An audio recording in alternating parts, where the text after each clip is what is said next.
So that's how I told that, bottoms up approach is actually, it's kind of data validated approach, and it works well. And that's how, things are now moving on to that. Most of the organizations are working towards the bottoms up approach. And when it comes to the healthcare, I can give you a very typical example, right? That, for example, I am to sell,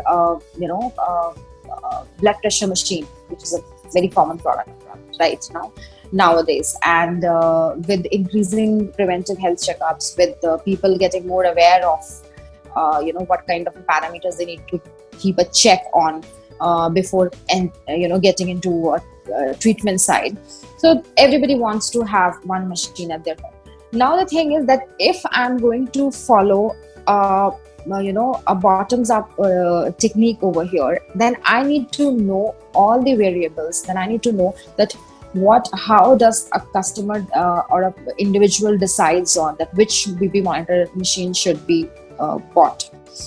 However, that would be really different from how does the hospital decides on this, right? Because the hospital will also be using this machine, but of course their criteria will be entirely different, and their deciding factors will be different. And same goes for the third category, where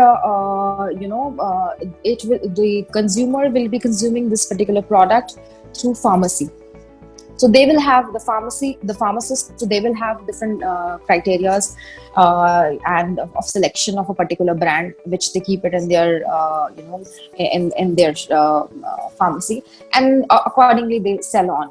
So there are three typical different scenarios, and three typical different scenarios will be having different parameters.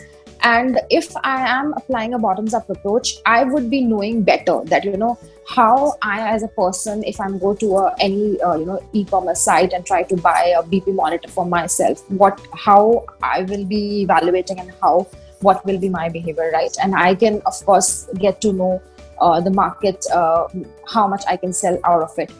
Second goes for the hospital segment, and third goes for the pharmacy. So that's how I think we do it, and when we have the idea from all the three segments, we club that and we get into a certain number where we can put forward that, okay, this is the market potential for this particular, for example, a BP monitor which I took, right? And that's how I'm going to build up the strategy around when I'm going to launch this product.